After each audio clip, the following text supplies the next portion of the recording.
Primetime News begins now. Now, Cabinet has sanctioned several interventions, including scaling up the scope of humanitarian assistance for more than 50,000 households, especially those in the arid and semi-arid counties. This is according to an address issued Monday by State House spokesperson Hussein Mohammed regarding Cabinet's recommendations in disaster management. Cabinet has further directed the National Treasury to release an additional 10 billion Kenyan shillings to county governments this week to help in managing the floods disaster. Cabinet has come up with policies that seek to enhance national resilience and preparedness of future weather and climate-driven disasters, and to further empower states to prevent loss of lives.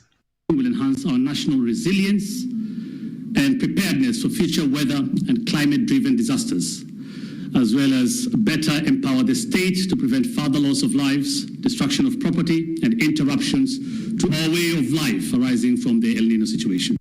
This according to an address issued by the State House spokesperson Hussein Mohammed.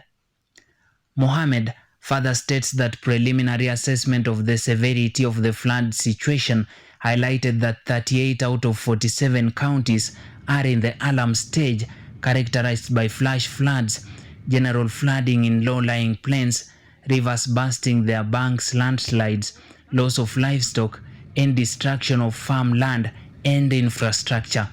Now, as part of the preliminary assessment of the severity of the situation across the country, the meeting noted that 38 out of our nation's 47 counties are within the alarm stage, a stage characterized by flash floods, general flooding in low-lying plains.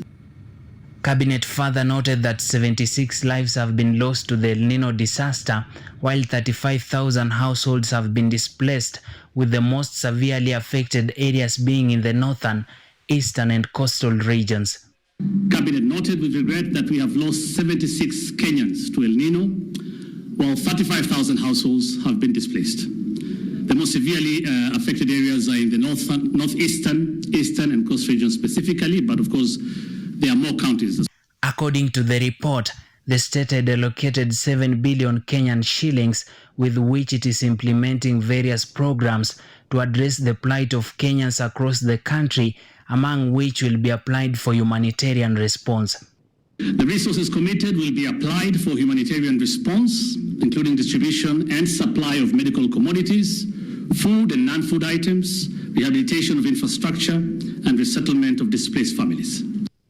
The state's intervention is being undertaken in a joint effort between the national and county governments, and which incorporates the Kenya Defence Forces and the National Youth Service in operation with the Kenya Red Cross Society.